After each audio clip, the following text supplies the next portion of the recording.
오늘 선동원 박사님의 바이블 메시지 들으시는 여러분 반갑습니다. 주님의 이름으로 환영합니다. 할렐루야!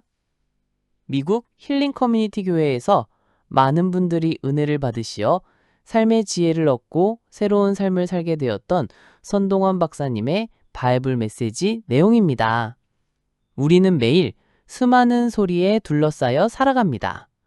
아침을 깨우는 알람 소리부터 출근길의 소음, 미디어에서 쏟아져 나오는 정보의 소리까지 우리의 귀는 쉴 틈이 없습니다. 손동환 박사님이 이렇게 말씀하셨습니다. 이처럼 복잡하고 시끄러운 세상 속에서 우리는 종종 가장 중요한 소리를 놓치곤 합니다. 그것은 바로 우리 영혼 깊은 곳에서 울려 퍼지는 하나님의 음성입니다. 신학자들이 보카치오라는 라틴어 단어로 설명한 것처럼 이 단어는 부르심 또는 소명을 의미합니다. 종교개혁가 마르틴 루터는 모든 그리스도인들은 자신의 삶의 자리에서 하나님의 보카치오, 즉 부르심을 따라 살아가는 소명자이다 라고 말했습니다. 영의 소리에 귀 기울이는 것은 우리의 삶을 향한 하나님의 보카치오, 즉 부르심을 깨닫는 가장 중요한 과정입니다. 오늘 우리가 살펴볼 성경 말씀은 요한복음 10장 27절입니다. 내 양은 내 음성을 들으며 나는 그들을 알며 그들은 나를 따르느니라. 이 말씀은 예수님께서 자신을 선한 목자로 자신을 따르는 사람들을 양으로 비유하며 하신 말씀입니다.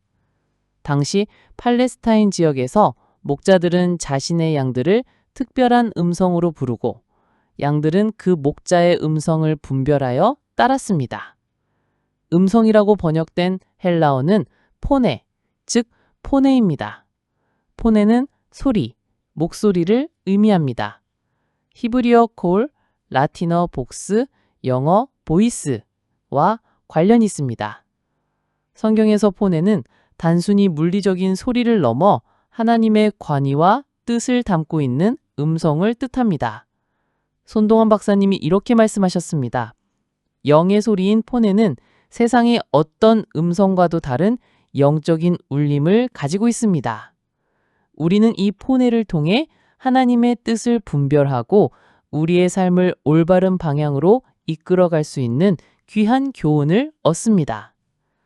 구약성경 열왕기상 19장 11절 12절을 보면 엘리야 선지자가 하나님의 강한 임재를 기대했지만 하나님은 큰 바람이나 지진, 불 속에 계시지 않고 모든 소음이 지나간 후에 들리는 세미한 음성으로 엘리야에게 다가오셨습니다. 이 말씀은 하나님의 음성이 크고 거창한 사건 속에 있는 것이 아니라 조용하고 세미한 음성으로 우리에게 말씀하신다는 것을 보여줍니다. 신약성경 요한일서 4장 1절을 보면 사랑하는 자들아 영을 다 믿지 말고 오직 영들이 하나님께 속하였나 시험하라. 많은 거짓 선지자가 세상에 나왔음이라 라고 말씀합니다. 우리는 성경의 말씀을 기준으로 영의 소리를 시험하고 분별해야 합니다. 어린 사무엘은 하나님의 음성을 듣고 그분의 부르심에 응답했습니다. 사무엘상 3장 10절에서 여호와께서 임하여 서서 전과 같이 사무엘아 사무엘아 부르시는지라.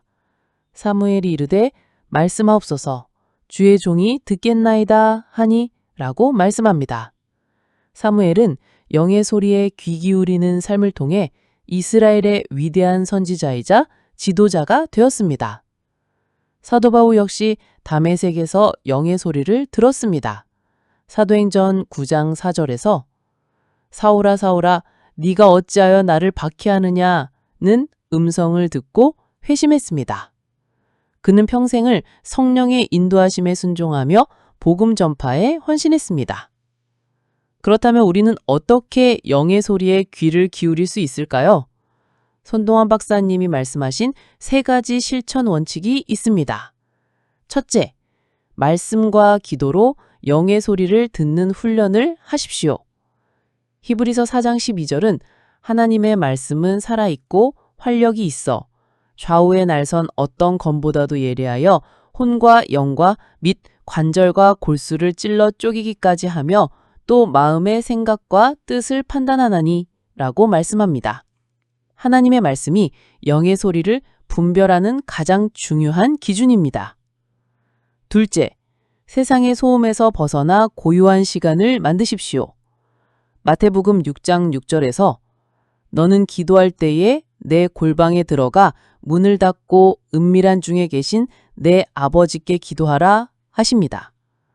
조용한 골방에서의 기도를 통해 우리는 하나님과 둘이 만나는 깊은 교제를 경험할 수 있습니다.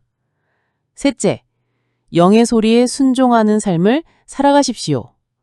야고보서 1장 22절은 너희는 말씀을 행하는 자가 되고 듣기만 하여 자신을 속이는 자가 되지 말라라고 말씀합니다. 영의 소리는 듣는 것으로 끝나서는 안 됩니다. 순종하는 삶을 통해 우리는 하나님의 음성을 더욱 분명히 들을 수 있습니다. 영의 소리를 듣는 삶의 상태를 의미하는 라틴어 단어가 바로 아우디오입니다. 아우디오는 듣다, 순종하다를 포함합니다. 선동환 박사님이 말씀하신 것처럼 유명한 신학자 아우구스티누스는 하나님의 음성을 듣는 것은 가장 큰 축복이며 그 음성에 순종하는 것은 가장 큰 행복이다 라고 말했습니다. 오늘 손동환 박사님의 바이블 메시지 들으시는 여러분, 세상의 소음 속에서 영의 소리에 귀 기울여 하나님의 부르심을 발견하고 그 부르심에 순종하여 주님과 동행하는 삶을 살아가시기를 예수 그리스도의 이름으로 축복합니다. 우리의 삶의 모든 순간에 함께 하시는 하나님, 감사합니다. 세상의 소음 속에서 주님의 세미한 음성을 듣지 못했던 우리의 죄를 용서하여 주옵소서. 우리의 귀를 열어 주님의 음성을 듣게 하시고 그 음성에 순종하여 살아가게 하옵소서. 영의 소리에 반응하는 삶을 통해 주님과의 깊은 교제를 누리며 주님의 영광을 드러내는 통로가 되게 하옵소서. 예수 그리스도의 이름으로 기도합니다. 아멘.